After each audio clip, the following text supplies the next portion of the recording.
नमस्कार दोस्तों, आज के इस वीडियो में आरएसएस के उस इतिहास के बारे में जानेंगे जो आपसे छुपाया जाता है और आपको क्या दिखाया जाता है जिसका परिणाम वो तथ्य नहीं है। आरएसएस की स्थापना का क्या उद्देश्य था? क्या आरएसएस एक क्रांतिकारी संगठन था? क्या आरएसएस ने देश की आजादी में योगदान दिया? क्या आरएसएस संगठन कभी अंग्रेजों के विरुद्ध लड़ा? और कैसे आरएसएस संगठन इतना मजबूत व पावरफुल बना जो देश पर राज करने में सफल रहा? क्या है आरएसएस का इतिहास? इन सभी बातों को जानेंगे आज के इस वीडियो में। इस वीडियो को स्टार्ट करने से पहले मेरी आपसे एक पर्सनल रिक्वेस्ट है, आप इस वीडियो को पहली बार देख रहे हो तो चैनल को सब्सक्राइब कर लेना, बेल आइकन को ऑल पर सेलेक्ट कर लेना और कम से कम अपने 10 दोस्तों को शेयर जरूर करना। आपका एक शेयर, एक सब्सक्राइबर मुझे मोटिवेशन देता है और मैं अच्छे वीडियो लाने की कोशिश करूंगा।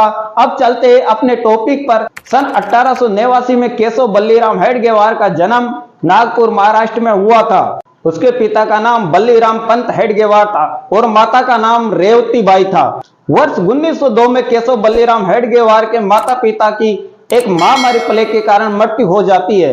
13 वर्ष की आयु के बाद हेडगेवार का पालन पोषण उसके चाचा द्वारा किया गया था। उन्होंने नागपुर के नील सिटी हाई स्कूल में पढ़ाई की, जहां उनको ब्रिटिश औपनिवेशिक सरकार द्वारा जारी परिपत्र का उल्लंघन करने के कारण निष्कासित कर दिया गया था। उसके बाद उन्हें यवतमाला के राष्ट्रीय विद्यालय और बाद में पुणे में अपनी हाई स्कूल की पढ़ाई की। जब 1905 में बंगाल का विभाजन हुआ तो उस वक्त देश में देशभक्ति की भावना जाग जाती है। उस वक्त हेडगेवार भी क्रांतिकारियों में भाग लेने लगे।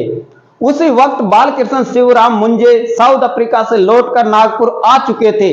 बीएस मुंजे ने हेडगेवार को 1910 में मेडिकल की पढ़ाई करने के लिए कोलकाता भेजा।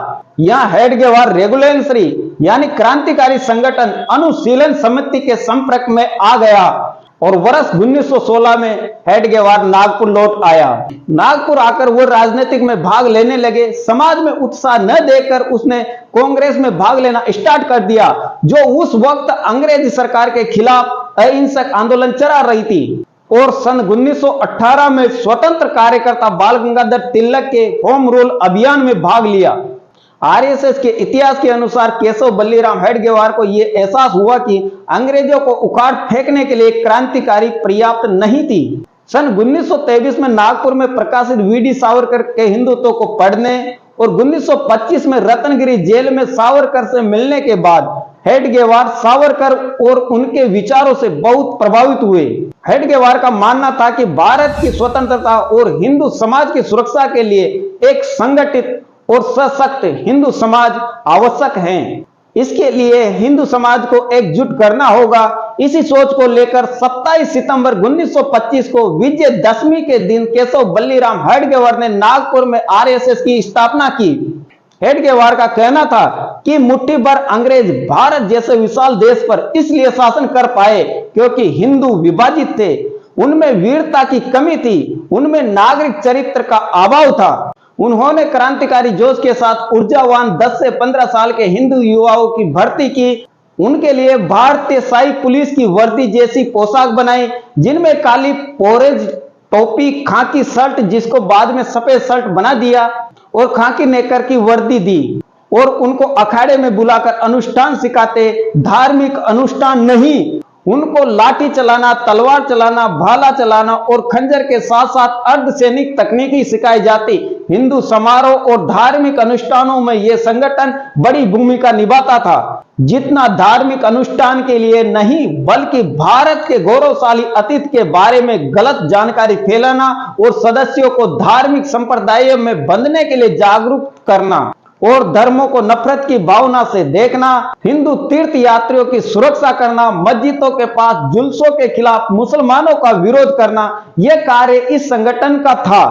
आरएसएस की स्थापना के 2 साल बाद सन 1927 में हेडगेवार ने प्रमुख कार्यकर्ताओं की एक टुकड़ी बनाई और एक आधिकारिक प्रशिक्षण शिविर आयोजित किया, जिसमें उसने कहा कि आपको साधु की तरह जीवन जीना है, पारिवारिक जीवन त्यागना है और आरएसएस के लिए जीवन समर्पित करना होगा। इस प्रशिक्षण शिविर के बाद ही एडगेवार ने त्याग के सिद्धांत को अपनाया था और जब से ही यह परंपरा बन गई कि आरएसएस का जो सर संचालक होगा वह पारिवारिक जीवन का त्याग करेगा और संपूर्ण जीवन भर आरएसएस के लिए कार्य करेगा। और यह परंपरा आज भी चल रही है। आरएसएस के गठन के बाद से ही आरएसएस ने ब्रिटिश शासन के खिलाफ स्वतंत्रता आंदोलन में शामिल होने का विरोध किया और अंग्रेजों ने आरएसएस का विरोध नहीं माना। हेडगेवार ने आरएसएस को अंग्रेजों से लड़ने वाले राजनीतिक संगठनों के साथ किसी भी तरह से संबंध नहीं बनाने दिया गया और आरएसएस ने मुसलमानों के साथ सहयोग करने की गांधी जी की इच्छा को अस्वीकार कर दिया। हेडगेवार ने केवल हिंदू संगठनों के बारे में बात की और ब्रिटिश सरकार पर कोई भी सीधी टिप्पणी करने से परहेज किया। इसलिए ब्रिटिश सरकार को आरएसएस से ना कोई खतरा था और ना ही आरएसएस को लगता था कि हिंदू धर्म संगठित करने में अंग्रेज उनका सहयोग करेंगे। सन 1929 में कांग्रेस के लाहौर अधिवेशन में जवाहरलाल नेहरू की अध्यक्षता में एक प्रस्ताव पारित किया और भारत के लिए पूर्ण स्वराज की मांग की गई। हेडगेवार ने अपने आप को बड़ा दिखाने के लिए अपने संगठन से यह कहा कि कांग्रेस ने आखिरकार हमारी बात मान ही ली है जो पूर्ण स्वराज की थी। इसका उसने पर्चे बंटवाकर प्रचार किया और यह भी कहा कि हम और कांग्रेस एक है। और कांग्रेस ने एक प्रस्ताव यह भी पारित किया कि 26 जनवरी 1930 को हम स्वतंत्रता दिवस मनाएंगे। तो हेडगेवार ने कहा कि हमको भी 26 जनवरी को स्वतंत्रता दिवस मनाना है। फिर आरएसएस ने 2 साल तक तो स्वतंत्रता दिवस मनाया, फिर कभी भी 26 जनवरी को स्वतंत्रता दिवस नहीं मनाया गया। हेडगेवार ने व्यक्तिगत रूप से अप्रैल 1930 में गांधी जी द्वारा शुरू किए गए सत्याग्रह में भाग लिया, लेकिन उन्होंने आरएसएस को आंदोलन में शामिल नहीं किया। उन्होंने हर जगह यह सूचना भेजी कि आरएसएस सत्याग्रह में भाग नहीं लेगा और सावरकर ने भी यह कहा था कि आर्य भारत के ही निवासी हैं और वह सिंधु घाटी सभ्यता के आसपास फले फूटे और आगे बढ़े हैं, जो एक गलत थ्योरी है। अपने संगठन को बड़ा दिखाने के लिए ऐसी गलत थ्योरी फैलाई गई। हिंदू धर्म के अंदर जैन, बौद्ध, सिख, आर्य समाज, ब्रह्मा समाज को रखा गया, जबकि मुसलमानों और ईसाइयों को हिंदू धर्म से अलग रखा गया। हिंदू धर्म को मानने वाले ही सनातनी हैं, मुसलमान और ईसाई बाहर से आए हैं, ऐसी गलत धारणाएं फैलाई गई। और आरएसएस ने तिरंगे झंडे का भी विरोध किया और कहा कि यह झंडा हिंदुस्तान का नहीं है, हिंदुस्तान का झंडा भगवा कलर का है, जो पहले शिवाजी महाराज के शासन काल में था, भगवान श्री राम के शासन काल में था। और उसी झंडे को आरएसएस ने अपनाया। फिर आरएसएस ने अपनी प्रार्थना मराठी भाषा की बजाय संस्कृत भाषा में करवाना शुरू कर दिया। वरिष्ठ स्वयंसेवकों के लिए ओटीसी कैंप लगाए जाने लगे। सन 1935-36 तक ऐसी शाखाएं केवल महाराष्ट्र तक ही सीमित थी और इसके स्वयंसेवकों की संख्या कुछ हजारों तक ही थी। पर सर संचालक और स्वयंसेवकों का उत्साह देखने के लायक था। स्वयं हेडगेवार इतने उत्साही थे कि अपने एक उद्बोधन में उन्होंने कहा कि संघ के जन्म काल के समय की परिस्थिति बड़ी विचित्र सी थी। हिंदुओं को हिंदुस्तान कहना उस समय निरा पागलपन समझा जाता था और किसी संगठन को हिंदुस्तान कहना देशद्रोही तक घोषित किया जाता था। हेडगेवार ने जिस दुखद स्थिति को व्यक्त किया उसमें नवसर्जित राष्ट्रीय स्वयंसेवक संघ और हिंदू महासभा के नेतृत्व के प्रयास से ही हिंदू युवाओं में साहस के साथ यह नारा गूंजने लगा, हिंदुस्तान हिंदुओं का नहीं किसी बाप का। ऐसी बातों का विवेचन स्वयं हेडगेवार ने किया। इनके चलते ही लक्ष्मीबाई केलकर ने राष्ट्र सेविका समिति की स्थापना की। इस संगठन की स्थापना से पहले केलकर ने 1936 में आरएसएस के संस्थापक हेडगेवार से मुलाकात की थी और राष्ट्रीय स्वयंसेवक संघ में महिला विंग शुरू करने की आवश्यकता के बारे में उन्हें मनाने के लिए लंबी चर्चा की। हालांकि हेडगेवार नहीं माने। उन्होंने आरएसएस की सदस्यता को पुरुषों तक ही सीमित रखना जारी रखा। हेडगेवार ने लक्ष्मीबाई केलकर को एक पूरी तरह से अलग संगठन स्थापित करने की सलाह दी, जो कि स्वायत्त और आरएसएस से स्वतंत्र हो, क्योंकि दोनों समूह वैचारिक रूप से समान थे। हेडगेवार ने केलकर को समिति के लिए बिना शर्त एकजुटता से समर्थन और मार्गदर्शन करने का वादा किया। इसके बाद केलकर ने 25 अक्टूबर 1936 को वर्धा में राष्ट्रीय सेविका समिति की स्थापना की। हेडगेवार के जीवन के अंतिम समय में उसका स्वास्थ्य खराब रहता था अक्सर उन्हें पीठ दर्द की समस्या रहती थी। उन्होंने अपनी जिम्मेदारियां एमएस गोलवकर को सौंपनी शुरू कर दी। हेडगेवार को गर्म पानी के झरने के उपचार के लिए जनवरी 1940 में राजगीर बिहार ले जाया गया, जहां उन्होंने स्वयंसेवकों को अपना अंतिम संदेश देते हुए कहा, मैं आज अपनी आंखों के सामने एक छोटा हिंदू राष्ट्र देख रहा हूं। 21 जून 1941 की सुबह नागपुर में उसका निधन हो गया। उसका अंतिम संस्कार नागपुर के रेशम बाग के इलाके में किया गया था। दिसंबर 1940 में गांधी जी ने जब भारत छोड़ो आंदोलन शुरू किया था, तो औपनिवेशिक सरकार के गृह विभाग के एक नोट से पता चलता है कि आरएसएस के नेताओं ने गृह विभाग से मुलाकात की और सचिव से वादा किया कि वे संघ के सदस्य को और ज्यादा संख्या में सैनिक गार्ड में शामिल होने के लिए प्रोत्साहित करेंगे। भारत छोड़ो आंदोलन शुरू होने के 1.5 साल बाद ब्रिटिश राज की बॉम्बे सरकार ने एक ज्ञापन में काफी संतोष के साथ यह कहा कि संघ ने पूरी ईमानदारी से खुद को कानून के दायरे में रखा है और विशेष रूप से अगस्त 1942 में हुए दंगों में भाग लेने से परहेज किया है। लेकिन आरएसएस के नेतृत्व के पास स्वतंत्रता संग्राम में भाग न लेने का एक अजीब कारण था।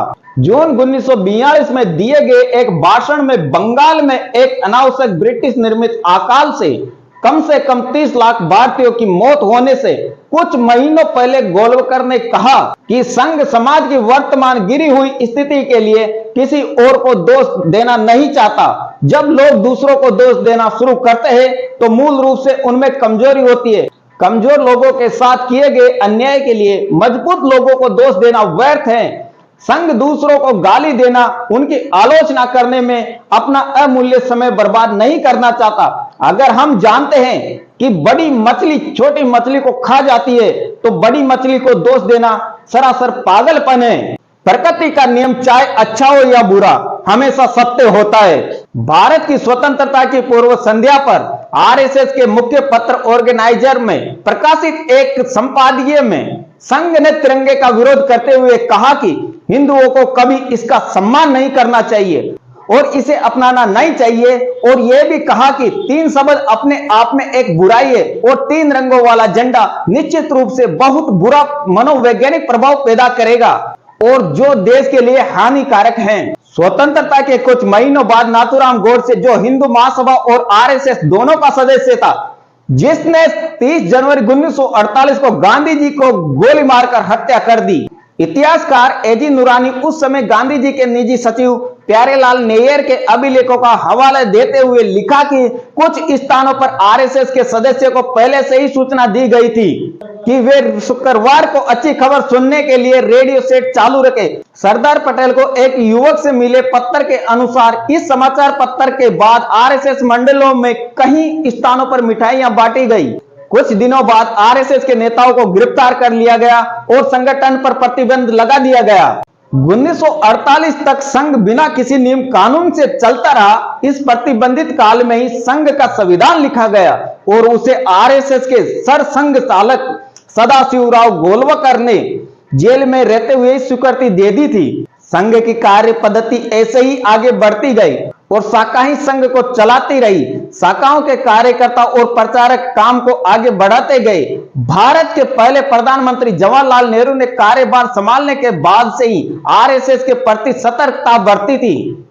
जब आरएसएस के सरसंघचालक माधव सदाशिवराव गोलवकर ने महात्मा गांधी की हत्या के बाद आरएसएस पर लगा प्रतिबंध को हटाने के लिए नेहरू जी को एक पत्र लिखा, तो नेहरू जी ने जवाब दिया कि सरकार के पास इस बात के सबूत है कि आरएसएस की गतिविधियां सांप्रदायिक होने के कारण राष्ट्र विरोधी है और आरएसएस एक ऐसा संगठन है जो एक निजी सेना की प्रकृति का है और जो निश्चित रूप से सबसे सख्त नाजी लाइनों पर आगे बढ़ रहा है। नेहरू जी ने जवाब के बाद कहा, इस मामले पर गृह मंत्रालय की जिम्मेदारी है। गोलवकर ने इस बारे में सरदार वल्लभ भाई पटेल से सलाह ली। तब सरदार वल्लभ भाई पटेल ने एक पूर्ण परव शर्त की मांग की कि आरएसएस औपचारिक लिखित संविधान को अपनाएगा और इसे सार्वजनिक करे। आरएसएस भारत के संविधान के प्रति अपनी वफादारी की प्रतिज्ञा करेगा, तिरंगे को राष्ट्रीय ध्वज के रूप में स्वीकार करेगा, संगठन के प्रमुख की शक्ति को परिभाषित करेगा, आंतरिक चुनाव कराकर संगठन को लोकतांत्रिक बनाएगा, नए युवा नौजवान को आंदोलन में भर्ती करने से पहले उनके माता पिता को इसके बारे में बताएगा, हिंसा और गोपनीयता का त्याग करेगा। सभी शर्त को आरएसएस ने मान लिया और कहा कि आरएसएस का हर एक कार्यकर्ता देशभक्त है जो अपने देश से प्यार करता है। 11 जुलाई 1949 को भारत सरकार ने एक विज्ञप्ति जारी करके आरएसएस पर लगा प्रतिबंध हटा दिया। फिर आरएसएस अपने संघ का विस्तार करते चला गया। 1973 के बाद आरएसएस के सरसंघ चालक मधुकर दत्तात्रेय देवरस बने, जिसका कार्यकाल 1993 तक रहा। 1993 से 2000 तक आरएसएस के सरसंघ चालक प्रोफेसर राजेंद्र सिंह रहे। 2000 से 2009 तक कृपलानी सीतारमैया सुदर्शन रहे और 2009 से अभी तक आरएसएस का सरसंघ चालक डॉक्टर मोहन राव मधुकर राव भागवत है। आई होप ये वीडियो आपको पसंद आया हो, तो इस वीडियो को अपने यार दोस्तों के साथ शेयर कर सकते हो ताकि उन्हें भी इतिहास के बारे में कुछ जानकारी मिल सके। मिलते हैं नेक्स्ट वीडियो में नेक्स्ट अपडेट के साथ। जय हिंद, जय भारत।